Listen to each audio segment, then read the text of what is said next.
우리 함께 보실 말씀 마가복음 11장 말씀입니다. 마가복음 11장 12절부터 26절까지 말씀 신약성경 74쪽에 있습니다.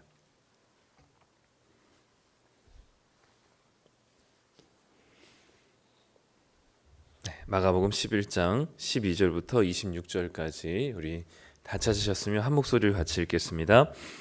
이튿날 그들이 베다니에서 나왔을 때에 예수께서 시장하신지라 멀리서 잎사귀 있는 한 무화과 나무를 보시고 혹 그 나무에 무엇이 있을까 하여 가셨더니 가서 보신즉 잎사귀 외에 아무것도 없더라. 이는 무화과의 때가 아님이라.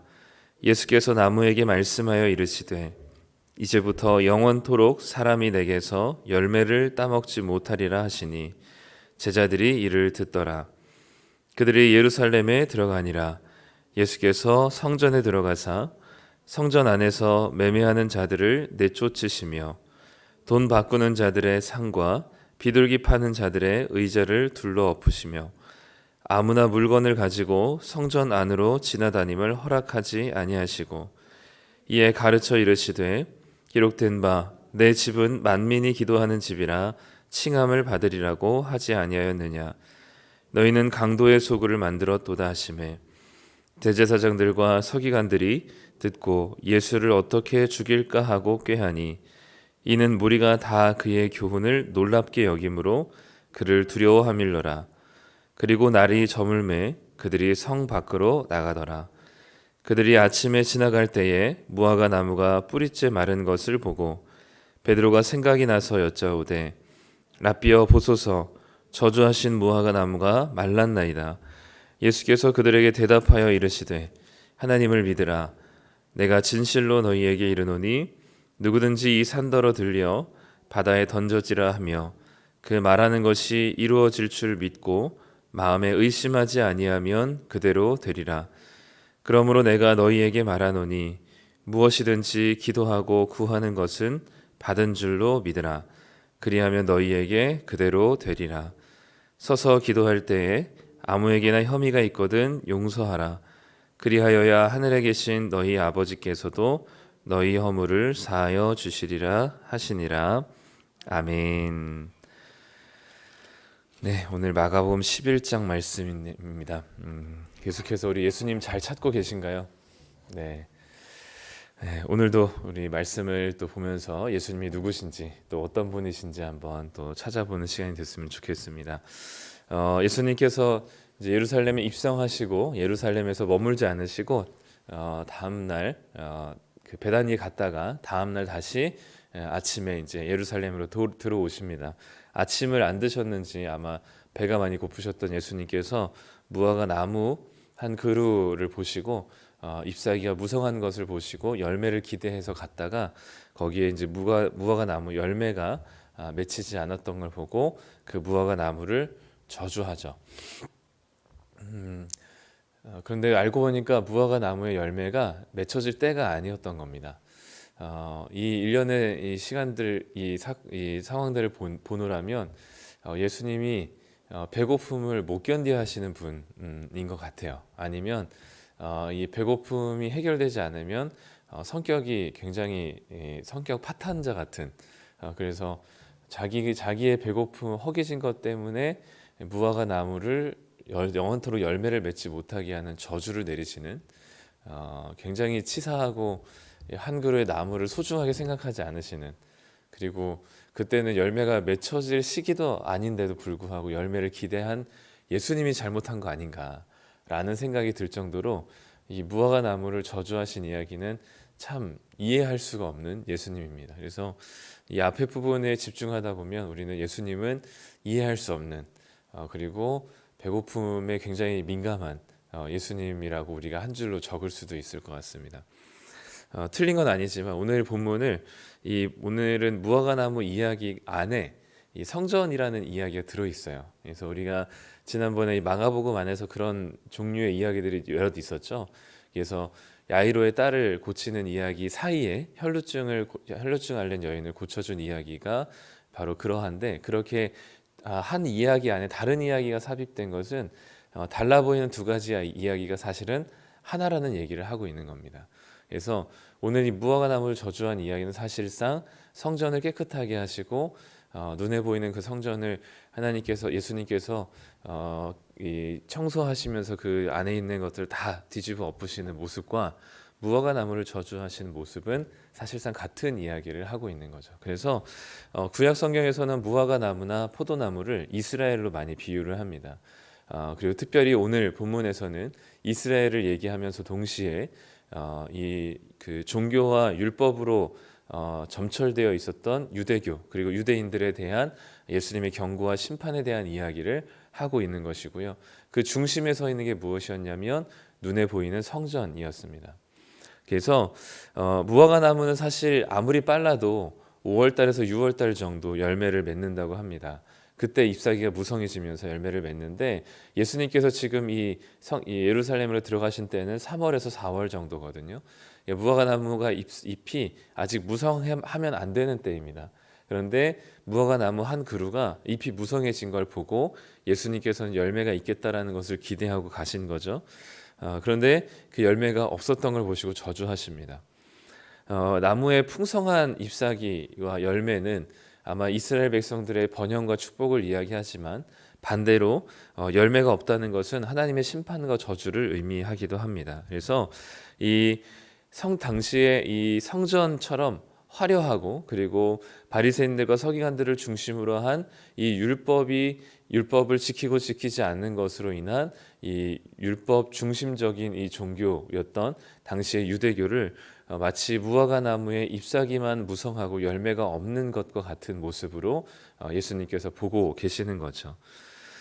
당시 지었던 이 성전은 이 헤롯이라고 하는 대왕이 에돔 사람이었기 때문에 에돔 사람으로서 유대인들의 왕으로 군림하려면 유대인들의 이제 지지와 환심을 받아야 돼서 성전을 지어주기로 약속하고 어마어마한 성전을 짓게 됩니다. 이 헤롯 대왕의 시절에서도 다 짓지 못한, 그래서 그 뒤를 이어서까지도 지어야만 했었던 무려 공사 기간이 70년 정도나 되었던 어마어마한 건축물이 바로 당시의 성전이었어요. 그러니까 겉으로 볼 때는 정말 넓고 화려하고 너무나 멋들어진 건축물이 바로 성전이었죠. 그런데 마치 무화과 나무의 잎사귀만 무성한 것처럼 겉으로 건축물은 굉장히 화려하고 그들의 율법과 전통은 굉장히 공고하지만 사실상 그 안에서는 하나님과의 관계된 것은 전혀 없고 그저 종교로서 율법으로서 존재하는 그 틀과 겉으로 화려해 보이는 성전만 자리한 것이 당시 이스라엘의 모습이었던 것 같습니다. 그래서 예수님께서는 성전을 깨끗하게 청소하러 가시는 그 길목에서 이 잎사귀만 무성한 무화과 나무를 보시고 열매 없는 그 무화과 나무를 저주하시면서 이제는 유대교 그리고 이 율법으로 그리고 겉에 화려한 성전을 중심으로 한 이 유대인들의 종교를 예수님께서 완전히 심판하시고 무너뜨리시겠다라는 것을 예고하시는 것이 바로 무화과 나무를 저주하시는 사건입니다. 그래서 겉으로는 화려하지만 속으로는 이미 부패할 대로 부패해져 버려서 하나님을 향한 마음과 그리고 신앙이 다 무너져 버린 이스라엘 백성들을 향해서 이 성전은 만민이 기도하는 집인데 너희들이 강도의 소굴로 만들었다라고 말씀하시면서 성전에 여러 가지 장사하는 사람들, 돈을 바꾸는 사람들 그 상을 뒤엎으시면서 내쫓으신 예수님의 모습이 뒤이어서 등장합니다. 아마 어제 예수님께서 예루살렘에 입성하셔서 제일 먼저 한 게 성전을 한번 둘러보시고 나가셨거든요. 그러니까 성전을 둘러보면서 이제 성전 안에서 벌어지는 일들을 목격하셨고 이제 예수님께서는 그 성전 안에 벌어지는 일들을 깨끗하게 하시고 오로지 성전이 겉으로 건물로서 기능하는 성전이 아니라 하나님께 기도하며 하나님과 관계 맺으며 하나님과의 관계 속에서 믿음과 신앙을 성숙하게 하는 이 참된 성전을 주님께서 회복하시기 위해서 이 무화과 나무 열매를 저주하시고 들어오셔서 성전의 안에 있는 여러 장사치들을 내쫓으신 일들을 하시게 되는 거죠. 예수님께서는 이 진정한 열매가 없는 그리고 정말 하나님을 향한 마음이 사라진 겉으로 율법과 종교로서 둘러있는 이 성전을 무너뜨리시고 참된 성전이신 예수님을 통해서 다시 한번 보이지 않는 성전을 세우실 것을 약속하게 되십니다. 그리고 나서 다음 날이 됐을 때 무화과 나무가 실제로 그 풍성했던 잎사귀가 말라진 것을 보고 제자들이 그것을 신기하면서 예수님께 말하죠.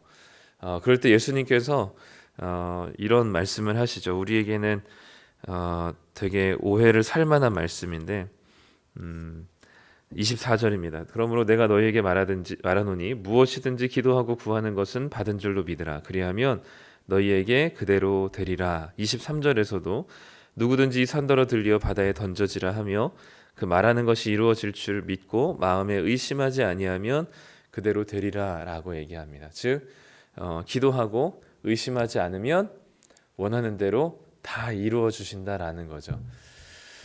그렇기 때문에 기도가 응답이 되지 않는 건 누구 탓인가요? 의심하는 내 탓이죠. 예. 네, 그러면 예수님의 기도도 사실 이루어 주시지 않으셨으니까 이 잔을 내게서 옮겨달라는 예수님의 기도도 그 하나님께서 들어주시지 않으셨으니까 예수님도 믿음이 부족했던 것인가라고 이제 질문을 한다면 이 본문의 말씀은 사실 아까 얘기했던 것처럼 이 부분만 따로 떼어서 우리가 이해하기보다는 이 무화과 나무 사건 자체가 성전을 이제 깨끗하게 하시는 그 사건과 함께 있기 때문에 이것은 성전을 깨끗하게 하신 예수님의 모습에 이어서 그 연장선상에서 우리가 봐야 할 것 같습니다. 여기에 있는 이 산을 옮겨서 바다로 던지라라는 것은 산은 이 예루살렘 성전을 가리킵니다. 헤롯 성전을 얘기하죠. 왜냐하면 예루살렘 자체가 해발 700m에 있었습니다. 그러니까 예루살렘을 가리켜서 산지라고 불렀거든요. 그러니까 구약 성경이나 신약 성경에 나오는 대부분의 산이라고 할 때 그 산의 대부분은 이 성전이 세워져 있는 그 예루살렘은 정말 산 꼭대기에 있었습니다. 그러니까 예루살렘 성전이 세워져 있는 산을 가리키는 말이기 때문에 이것은 성전을 들어다가 바다에 던지라. 바다는 지중해입니다. 그러니까 이 성전이 멸망하고 무너지고 사라질 것을 예고하시는 거예요. 그러니까 성전이 무너질 이 눈에 보이는 아주 화려하고 튼튼해 보이는 이 건물로서의 성전이 완전히 무너지게 된다는 영원한 심판을 얘기하는 겁니다. 그것이 불가능해 보여요. 왜냐하면 이것처럼 튼튼하고 이것처럼 화려한 성전은 없었거든요. 그것처럼 이 성전이 무너질 것을 전혀 예상하지 못한 이 성전이 없어질 것을 전혀 상상하지도 못할 불가능한 일이라고 생각하는 그 일이 바로 일어날 수 있다라는 사실을 얘기하는 것이고요. 성전이 멸망한다는 것이 불가능해 보이지만 하나님께서 하신다면 못할 게 없고 무화과 나무가 마른 것처럼 그 눈에 보이는 성전이라는 건물도 아마 종말을 맞이하게 될 것을 예수님께서는 이 본문을 통해서 얘기하고 있는 거죠. 그래서 23절에 말하는 이 산에 옮겨져 바다에 던져지라 하는 것이 성전이 무너지게 될 것이 너희들에게는 믿어지지 않겠지만 마음에 의심이 들겠지만 눈에 보이는 건물로서의 성전은 무너지고 그리고 율법과 종교로서의 유대교는 망하게 될 것이라는 사실을 예수님께서 말씀하는 게 23절입니다. 그러나 이것을 의심하지 말고 믿으라라고 이야기하는 거죠. 그리고 눈에 보이지 않는 예수님의 참된 성전이신 예수님께서 다시 성전을 세우게 되실 것을 이야기하는 겁니다. 그렇기 때문에 이 예수님께서는 성전 안에서 기도하는 집이다라고 말씀하신 것과 함께 연결해서 24절을 본다면 이 하나님과의 관계가 없이 기도를 통해서 하나님과 관계 맺는 것 없이 그저 어떤 율법과 종교를 지키는 것으로만 이해해 오고 그렇게 화려한 겉모습은 있지만 실상 하나님과 관계 맺는 열매가 없었던 유대교 그리고 그들의 종교적인 모습들을 예수님께서 무너뜨리시고 다시 세우시는 그 성전에서는 기도하는 것으로 예수님처럼 기도함으로 하나님과 관계를 맺고 그리고 그 안에서 하나님께서 하나님의 뜻을 이루어 가시는 그 모습들로 다시금 세워갈 것을 24절에 말씀하고 있는 겁니다. 그렇기 때문에 하나님의 관계가 기도를 통해서 다시 시작될 것이고 그것이 바로 예수님이 보이지 않는 성전으로 세워질 때 가능하다는 것을 이제 이야기하고 있는 거죠. 그래서 결국 오늘은 이 무화과 나무 사건을 통해서 눈에 보이는 성전 그리고 겉으로 보기에 견고하고 단단해 보였던 이 바리새인과 서기관들의 그 율법으로 말미암은 종교들이 완전히 무너질 것을, 또 심판하실 것을 예수님께서 예고하신 것이고, 그것을 성전을 깨끗하게 하심으로 눈에 보이는 건물로서의 성전은 바다에 빠뜨려 사라질 것이고, 눈에 보이지 않는 성전이신 예수님께서 다시 그 겉모습으로, 그리고 이 형식으로 둘러싸여 있었던 이들을 마음을 다한 하나님과의 관계를 맺는 진실한 신앙으로 다시금 회복할 것을 말씀하는 이 본문이 바로 이 무화과 나무 사건과 성전을 깨끗하게 하신 일들입니다. 우리는 늘 어떤 형식과 율법을 좋아합니다. 왜냐하면 그게 우리 눈에 보이거든요.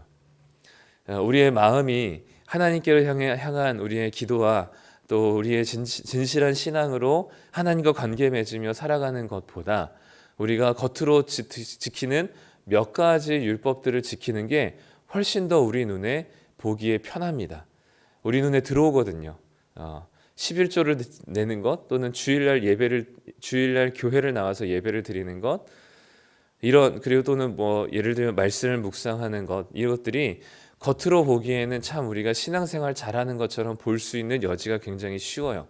그러니까 마음은 아니지만 겉으로 우리가 행해지는 여러 가지 행동들이, 몇 가지 율법을 지키는 것들이, 또는 종교적인 윤리를 지키는 것이 우리로서는 훨씬 더 쉽습니다. 그리고 그 방향으로 추구하기 쉬워요. 그래서 예를 들면 주일날 빠지지 않고 11조를 꼬박꼬박 내고, 그리고 겉으로 보기에 여러 봉사를 하면서 그런 사람들을 보면 신앙이 좋다, 믿음이 좋다라고 우리는 쉽게 얘기할 수 있거든요. 그런데 그 사람 마음이 얼마나 치열하게 하나님을 향해 있고, 그리고 정말 간절한 마음으로 일상을 살아가고 있고, 그리고 어떻게 하면 하나님의 말씀대로 정직하게 살며 이 땅 가운데 세속의 가치를 버리고 하나님 나라의 말씀을 따라, 기준을 따라 살아가는 그 애씀이 사실 일주일에 한 번 만나는 이 시간에선 잘 볼 수가 없습니다. 그렇기 때문에 우리 눈에 보기에는 우리의 이 기독교 신앙을 가지면서 하나님 믿는 것이 단지 몇 가지 우리에게 주어진 율법적인 행위를 잘 지키는 것으로 우리가 안심하거나 또 타인을 그렇게 평가하는 것이 굉장히 쉬워지죠. 그리고 우리는 가만히 놔두면 자연스럽게 이렇게 겉모습에 치중된 신앙으로 빠지게 됩니다. 그렇기 때문에 우리는 계속해서 기도를 통하여서 하나님 앞으로 나아가는 시간들을 가져야 돼요. 이것들이 새벽 기도에 나오는 시간이 단지 우리가 무언가 의무적으로, 그리고 종교적인 무언가 약속으로, 율법적인 것으로 우리가 이 시간을 지키는 것이 아니라 하나님께 진정으로 우리가 나아갈 수 있는 시간이 이 시간인 것이죠. 다른 것들 다, 우리의 모든 겉모습과 화려한 것들을 다 내려놓고 하나님께 우리의 민낯을 드러낼 수 있는 시간이 바로 이 기도의 시간이어야 하는 거죠. 그렇기 때문에 기도의 시간들을 통해서 우리가 진짜 하나님과의 관계를 맺고, 그 기도를 통해서 하나님으로부터 힘을 공급받아서 우리 안에 계신 성령을 따라서 하루를 살아가는 것이 바로 우리가 진정으로 이 기도하는 집에서 하나님과 기도함으로 관계를 맺고 진실한 신앙을 살아갈 수 있는 출발점이 바로 기도인 것입니다. 그렇기 때문에 우리는 가만히 있으면, 기도하지 않으면 우리는 계속해서 형식적이고 율법적인 종교로 우리는 계속해서 빠지게 되고 그것을 추구하게 됩니다. 우리는 눈에 보이는 걸 좋아하거든요. 그래서 여기 나온 이 유대인들, 그리고 바리새인들, 그리고 겉모습의 성전은 화려하지만 속은 부패하여서 장사치들이 가득한 이 성전의 부패함과 타락함이 바로 바리새인과 서기관들의 이야기가 아니라 지금 우리들의 이야기입니다. 그렇기 때문에 지금 우리가 기도할 것은, 주님, 우리 안에 있는 이 하나님과 관계 맺기를 싫어하면서 겉으로 드러나는 율법과 종교적인 행위를 몇 가지 지켰다고 스스로 만족해하고 있는 우리들을 심판하여 달라고, 우리의 마음을 다시금 깨끗하게 해달라고, 우리 안에 있는 수많은 장사치와 겉모습은 종교인 같고 기독교인 같지만, 목사 같고 집사 같고 장로 같지만, 그러나 우리 안에 속은 부패할 대로 부패하여져서 하나님과 상관없는 삶을 살고 있는 우리들을 제발 우리를 깨끗하게 해주시고 청소하여 주시고, 이 무화과 나무, 잎사귀만 무성한 무화과 나무 같은 우리들을 주님께서 다시 고쳐달라고 기도하는 것이, 이 자리에 우리가 그 어떤 형식과 겉은 포장지를 다 벗겨내고 우리가 주님 앞으로 진실한 마음으로 나아갈 수 있는 기도의 시간인 줄 믿습니다. 이 시간에 우리가 기도할 때 하나님, 이 잎사귀만 무성했던 무화과 나무 같았던 나를, 그리고 겉으로 성전 건물로서만 화려했고 안에는 부패할 대로 부패해진 우리의 심령을 주님께서 깨끗하게 하시고 고쳐주시길 소망한다고 우리 이 시간 같이 함께 기도하며 하나님께 나아가는 우리 성도님들 되시기를 소망합니다. 기도하겠습니다. 하나님 아버지, 우리는